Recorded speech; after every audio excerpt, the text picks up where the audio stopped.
Today on CityCast Nashville, we are speaking to two organizers who were on the ground in real time helping our neighbors during and after Winter Storm Fern. Kathy Carrillo of The Remix Tennessee and Kelly Tien of Open Table Nashville are here to break down how they mobilized so quickly, what gaps they saw in Metro's emergency response, and why they say neighbors need to show up for each other when disaster hits.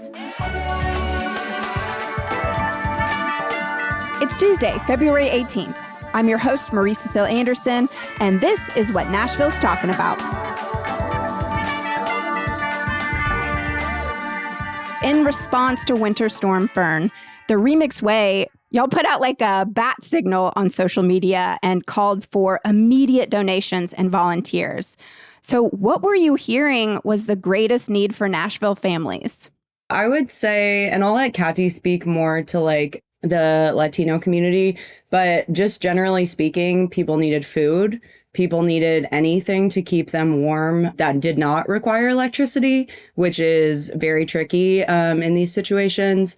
And then people also needed help with transportation, help with hotels, like all sorts of things. Maybe folks thought, oh, the lights are going to come back on at some point. And when they didn't, that's when kind of like the huge emergency hit. And there's so much that we experienced in those days that does make me emotional, because I think it was one of the moments where we realized just how many gaps there are, not just in resources, but in educational information, that people were trying to do their best to survive, like quite literally survive. And so it was less of like a bat signal and more of just like a SOS, like, hey, everything is frozen. I was going to say everything is on fire, but everything is frozen. And like, it was very obvious that we were in the midst of a disaster. Yeah. And Kelly, I saw through Instagram that you were out there during this extreme weather. I almost want to say why, but who are you serving and what are you doing? Yeah, I normally do homeless outreach, and it really is like a matter of life and death, right? But a few days in, we were doing homeless outreach to immigrant families in housing. We were giving them the same conversations about hand warmers and emergency blankets and like how to conserve your body heat.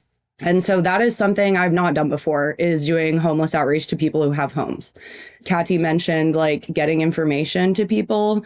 And I will say like very quickly, we realized like carbon monoxide poisoning was a huge concern for families. And those resources hardly existed in Spanish. And so the Remix Way put out information about carbon monoxide poisoning before even like the health department did, because we were just hearing of families and, you know, there were kids at Vanderbilt Children's Hospital. We ended up losing a Latino man due to carbon monoxide poisoning, and that information was not out there until Remix put that out there. What made you decide that you had to spring into action? Well, it seems like so many of the larger organizations and even the city at that time were still assessing the damage. How did this become your responsibility? I think that the first couple of days, what ended up happening is we have a good bulk of families that we work directly with. And so we were assessing our own like direct family needs and our own community needs of like all of our volunteers. So because we realized how severe this was, we were already on the ground assessing in real time what was happening. And when you're supporting one family, it's very hard to look next door or to see someone else out there and say, you know, sorry, I can't help you. So it became this thing where we were like, okay, assessing is taking too long. Let's just do as much as we can with whatever we have. That's why we jumped into this thing. I'll push back that like, I don't think it was our responsibility. But back to the question that you asked about the why, like why were we out there? And it's because we have seen time and time again when disasters hit, when there are emergencies, these resources are constantly missing, even though we've named them in the past, even though we've asked there to be policy and procedures in the past for how to address these kinds of things, they're constantly missing. And we can either sit and wait for government to like crank up, or we can go ahead and step in and do what we can in the meantime to figure out the resources. And I will say that like there was support later on in the week from those government entities. I mean, we're so thankful to the fire department who actually came out to Plaza Mariachi, was giving more information, had a Spanish speaking person from the EMS side who could talk to people about carbon monoxide poisoning, about their symptoms, that the fire department was able to bring generators to Plaza Mariachi to be able to distribute to the folks who needed those generators in home. Like, that was a really good example of what partnership with government agencies look like, that they're culturally competent, that they're coming to where people already trust and are, versus setting up systems that don't necessarily work for everybody and that not everyone has access to or feels comfortable even participating in. We were practically begging folks to go to warming shelters. And because of fear of immigration, because of fear of retaliation, because of lack of resources and guidance in Spanish and other languages, people didn't want to go. People just did not feel comfortable and did not trust it. I'm so glad that the folks who could go did go. But to expect someone to trust and participate and place essentially their whole life into the hands of an entity that hasn't done the intentional outreach and the intentional community building with them is a really big ask to do in the midst of an emergency. It is important to understand, and there has to be some kind of understanding by the city, that there are already spaces that exist that people trust. And so, like, our schools could have been warming centers, right? Like, the places where people already feel comfortable and excited to go to and look forward to seeing each other and have big spaces. Like, schools could have been that resource. And that when they set up the transportation line, even though it was like branded as MNPD and the fire department, like, that can feel really scary to not know that a police officer is the one who's going to come and transport you and put you in the back of a vehicle, and that's how you're going to get to your safe location, right? Like, there are just so many other ways in which we can actually reimagine public safety and public care. And I'm hoping, begging, pleading that our local government is willing to take accountability, one, and two, willing to like reimagine that and understand that there are other ways in which we can provide that care for our folks. You distributed close to 30,000 meals for World Central Kitchen, an international disaster relief nonprofit. How did that partnership happen?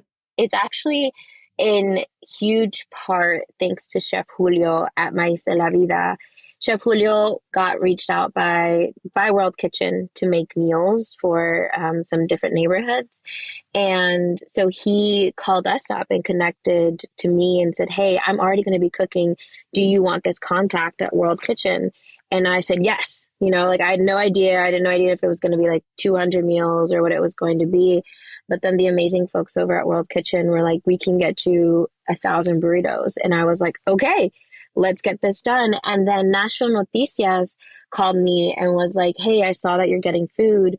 We know this incredible restaurant and they're willing to give 1,000 burritos too. And I was like, let's do it. And so it became like piecemealing all of these incredible restaurants and community sponsors who originally reached out just to do it for the sake of the community.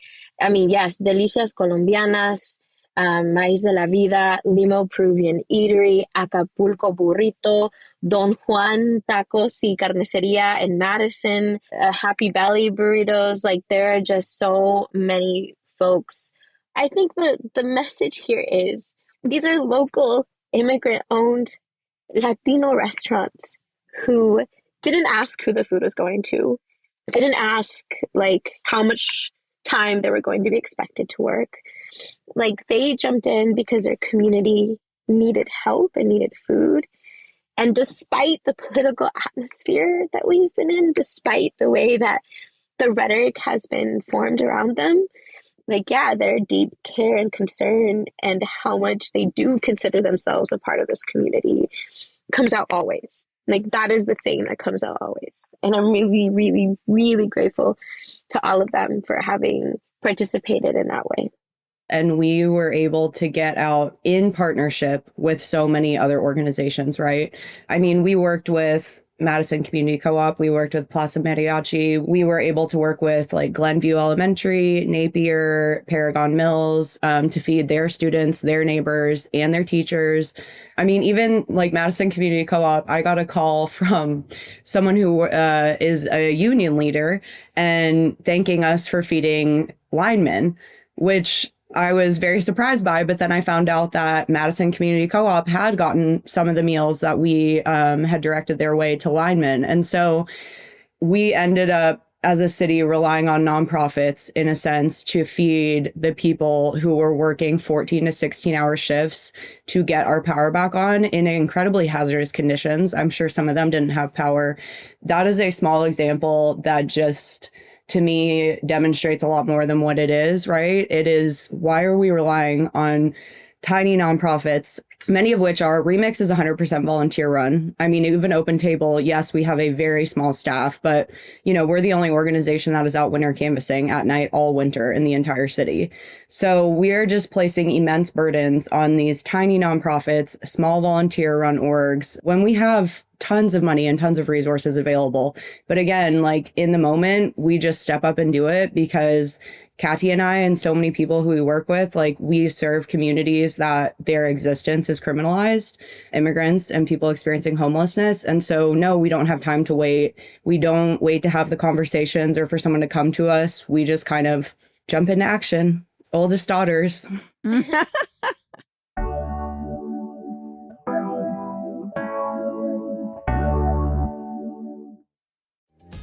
Nashville, are you ready to take the plunge for a really great cause? The Music City Polar Plunge for Special Olympics Tennessee is happening February 28th at Nissan Stadium, and we want you to take the leap. This one-of-a-kind fundraising event invites the bravest souls of Nashville to jump into icy cold water so athletes with intellectual disabilities can experience the joy of sports, teamwork, health programs, and year-round competition. So grab your friends and family and start a team together. Turn your courage into impact. And listen, if freezing water isn't your thing, you can still join and cheer on this year's plungers. It's going to be a full-blown party with food trucks and really good vibes. Every dollar raised helps support more than 18,000 Special Olympics Tennessee athletes across the state. Ready to make a splash for a life-changing cause? Register, donate, or learn more at polarplungetennessee.com. That's polarplungetennessee.com. Take the plunge, change a life. Well, I was able to witness the two of you in action, which was like truly like super women, I mean, you all were both on your phones. I overheard conversations of like, Kelly, you were trying to find people temporary housing. Katty, you were trying to explain the carbon monoxide poisoning aspect for the generators. I mean, it was controlled chaos. It was actually kind of beautiful to witness because I was like, oh, Nashville is taken care of because of how determined you were to literally save lives in that moment. What did you learn through this experience and how will you prepare for the future? I think I learned how much people trust us, which is amazing. And it's also scary. And I will say, like, throughout this disaster, one thing I thought about a lot was Katty's experience in supporting families in like the tornado that hit Madison a couple years ago. She brought up a lot of the lessons that we are relearning now because things haven't changed. So while we have learned things like, how to be more efficient, like what works, what doesn't, I really want the main takeaway from this to be our government being proactive, even though, again, it's not proactive because it's happened again. Right. So were you satisfied with Metro's response to the storm crisis? If you had to give them a grade? F. Like, just to be real honest, like, I don't grade on a curve when it comes to disaster response because I think these were all issues that folks, not just us, by the way, there are so many other organizations that have named that there are these gaps. And so the fact that like these gaps haven't been addressed time after time, emergency after emergency, that does become alarming, right? Like, I think that there were a lot of like folks trying to give out information about the storm itself. And I do have like an anecdote that is from one of the families that received a generator. And she said they warned us about the storm and that it was coming. They didn't tell us what to do once it hit. She recounted that in order to keep her family warm, she did the best thing that she thought would be, which is to bring in the grill and light the grill inside because they were so cold. And she said the next thing she knew, people in her home, her family started dropping. And she got so freaked out that she ran to the door, and she got to the door right on time, and then she blacked out. And when she came to, her family was all like passed out in the living room. And she was so grateful for the carbon monoxide information. And she was so grateful to hear that information. And she thanks God that they made it through that moment. But she was so stunned that like that wouldn't have been something that people would have warned about. I mean, I think like people are going to say, well, that's obvious, or like, you know, how dumb of them, or whatever they want to say. But it's like, you don't know until you've experienced it. You don't know everything about all the things. And I think that like there could have been and should be, and I hopefully will be, so much more education around what folks need to know for disasters. And I think that that's one of our lessons. We've already received from the National Weather Service a like notification that we should be on alert for the spring storms that are coming. That has already been put out there. So I think like as an organization, that's already something we're thinking about, of like, what is the emergency response teams that we're going to be putting together, so that if and when that hits, hopefully it doesn't, it just goes right over us. But if and when things happen, that we can show up to be helpful, that we do have folks that can speak multiple languages, that we can put out graphics about where to find help or what to do, or how to even teach people how to like submit their outage on NES. Like that was like a very simple thing that so many people didn't know how to do. Even like texting, like those texting instructions came out in English. Folks were trying to like put those outages as a priority and let them know. Like there were whole apartment complexes that had gone without electricity for several days. Like efficiency is like this thing where people are like, oh yeah, in order to like be most efficient, we're going to set up at these community centers, and then they just wait there instead of like going out into the neighborhoods, or even thinking about the fact that like some of these folks were iced in. Those are all things that like we cannot just wait for people to come to us. We have to be able and willing and have the resources and steps ready to go to folks. And so I am hoping that those are not just lessons we learned, but also lessons that our local government and response team learned. That, hey, when the National Weather Service says, let's be on our toes for the spring weather, like I hope everyone is taking that seriously. I hope that beyond the government response, if you're listening, that you connect with your neighbors and you make that plan. Who has the basement? Who has the supplies? How are we going to look after each other? If my house blows away, can I stay at your place? Like, how are we having those community conversations? How are we reaching out to each other beyond the Latino and immigrant community, beyond the homeless community? Like this response was more than just to those communities. This response and the 30,000 plus meals that we gave out was about our whole city. And I think that as a community, we also have to be willing to identify the gaps and see how we step in and do mutual aid for each other. Y'all did get some great news last week, and it's really a big win for the communities you work with. Can you tell us about the way the eviction process is changing in the wake of the storm and your advocacy? A few of our very close friends started working on this because almost right away we were having a conversation and I said, rent is going to be due so soon. People haven't been able to get out of their homes. People haven't been able to get to work. Their kids have been out of school. Like that is the next crisis that will happen within this crisis. Remix and Open Table, the Court Watch group, Court Watch 615, pretty much put together some proposals, had a lot of conversations with judges, council members, reached out to the sheriff's office, and a core group of them have been working tirelessly to secure not an eviction moratorium, which is illegal in the state of Tennessee, but basically a winter storm docket, which is going to help so many people in this city. Our evictions in January were already significantly higher than January of last year. And that's before the effects of this storm have even hit, right? People are referring to it as a small win, those who have been organizing around it, but it's actually a huge win. And I want to give all the praises to them, some of our very close friends and organizations who have been working on this, because this has long-term effects for people. And so now people will have the opportunity to be diverted to a separate winter storm docket when they go to eviction court, which means they will have some breathing room. It's still going to be an uphill battle to get people back where they need to be. You know, it was unaffordable to live here before the storm, but this will provide some much needed relief, and it will hopefully stem what was certainly going to be a huge uptick in homelessness. Can you explain a docket for folks that don't know what that is? So a docket is basically like, if you receive an eviction notice, you go to court, you will be on this docket. It's like a list. Yes. And so now if you are being evicted for like late or non-payment and it was due to the winter storm, you lost your income, you had to spend money on a hotel to keep your family warm, any of those things, you can now, when you go to court, you can say like, I was impacted by the winter storm, and so I don't have the ability to pay my rent right now. And what is normally an alarmingly fast eviction process will be delayed for February and March. This is, in addition to all the other resources out there, it gives folks a little bit more breathing room.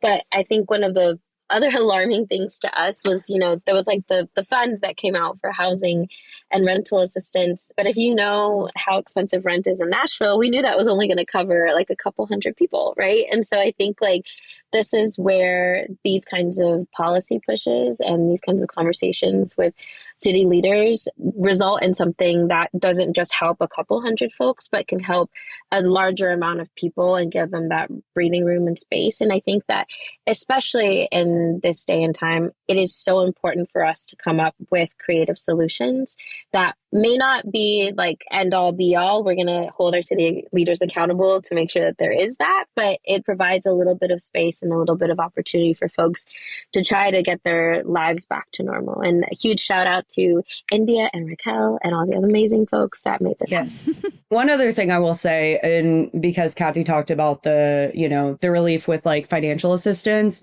is there are barriers to that, right? Depending on who it's going through, who it's coming from. There are some nonprofits who got money who may require like a lesser level than what Metro Action Commission requires. And so typically people who do not have a social security number or who don't feel comfortable giving their social security number cannot get assistance from MAC year round. And so this is also something we've been highlighting is like, hey, it's great that Metro or the Titans or whoever have given money towards rental assistance, but that is never going to touch everyone. That's also, there's complex forms. Like there's certain things that people may not have kept up with in a crisis. People may not have kept like their grocery bill of all their groceries that went bad. So there's just a lot of layers to like the reimbursement and the rental assistance. And so as Kathy said, like this is a more widespread thing that will hopefully help a lot of people in addition to the financial assistance. Well, Kati, I want people to get to know the Remix Way. It's obviously a newer organization, but it's not originally founded to do disaster response. When did you start and why? Our history actually goes back to 2018. We were originally a group of really super young people. We are much older now. And aren't we all? Our bodies feel it. But it started back in 2018, literally as a conversation in the basement. And it's developed over the years into this wonderful, beautiful thing that we have the opportunity to help serve as many folks as we can. Our primary focus is like supporting families who have been directly affected by family separation, doing Know Your Rights trainings for different entities like churches, schools, clinics, businesses around like what are the things that they should know and steps they can take to protect their neighbors, their workers, their friends. We have 3 different branches. So we have our MAPS branch that specifically focuses on mutual aid and doing things like delivering food boxes to families who may have food insecurity. We also do policy pushes. So a lot of our folks are following the state legislation that's happening right now that are trying to push some pretty awful anti-immigrant laws. But they also do like local, hyper-local municipal policy pushes like the eviction pause and like the other recommendations that we posted on our Instagram page around disaster response. So, we're following the state battle, but we also believe really deeply that locally is where we can make a lot of the changes for our people. And then we have our serve, which is how we like go out and distribute the education and information into the community. We go knock doors, we go build relationships with people. We provide people like whistle kits so that they know how to notify their neighbors if ICE is in the area. We pass out information about Migra Watch so that folks are aware that there is this whole other group that's working to verify and make sure that folks know if ICE is in their area. All volunteer led. During the storm, we were able to raise about $11,000, which is really incredible for us. It may not seem like a huge number to folks, but for us, it was incredible to see how people came through. One of the things we say in Remix is there's a space for everyone. So regardless of whether you want to get involved in advocacy, policy, legislation, there's a space for you. If you want to get involved in the mutual aid and figuring out how we create new systems to take care of each other, there's a space for you. If you want to get loud and rowdy and make sure people know what's happening and what's up, there's a space for you. This has been a labor of love of so many people. I want to reiterate that. Like, it is not just me. It is not just Kelly. It is not just any one person. A movement, an organization is never just one person. It is the effort and love and labor of the hundreds of people, truly hundreds of people that we have as members and volunteers who deeply believe that another world is possible and that like we can set up the systems that don't exist. We can continue to fight for what we think should, and we don't have to be quiet about it. So I'm really, really excited about the work moving forward, about continuing to partner with incredible people like Kelly, but also like talking about like what the partnerships with Open Table look like, continuing to respond and prepare ourselves. I don't think we are a disaster response organization. But in a year that has felt very much like a disaster, I think we've gotten pretty good at like figuring out what that looks like, and figuring out what it takes to support each other. How do you two find joy in the midst of all this heavy shit? Oh, that's a great question. I mean, honestly, like this sounds cliche, but community, both the people who show up to volunteer with us and the people that we serve. Sometimes in the midst of it, it's really heavy and really dark and really exhausting. But the way that we keep going, like it, as Kathy says, it is not just us. Any work that we do is not just us. And the people who are the reason why we do this work are what keeps me going. And also my very silly and precious nieces. There's like this quote by Miriam Kaba that says like hope is a discipline. And I have been reflecting on the fact that like maybe joy is too. Like I have to find the joy in things. Mm-hmm. And I will say, I think the best way that I have been doing that is by making it intentional to celebrate the small joys.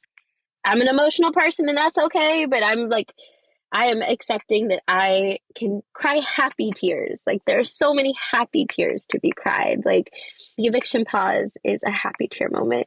30,000 plus meals is a happy tear moment. Hundreds of volunteers is a happy tear moment.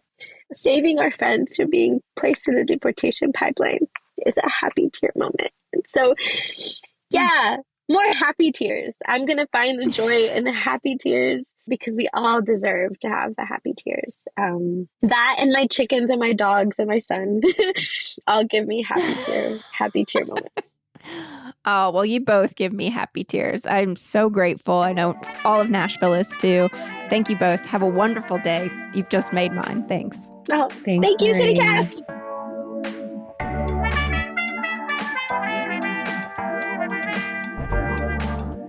That's all for today here on CityCast Nashville. And don't forget, you can support this show and get great perks by becoming a CityCast Nashville neighbor at membership.citycast.fm. If you enjoyed the show, why not tell your friends? Rate the show, leave us a review, and subscribe to our CityCast Nashville newsletter. We'll be back tomorrow morning with more news from around the city. Toodles!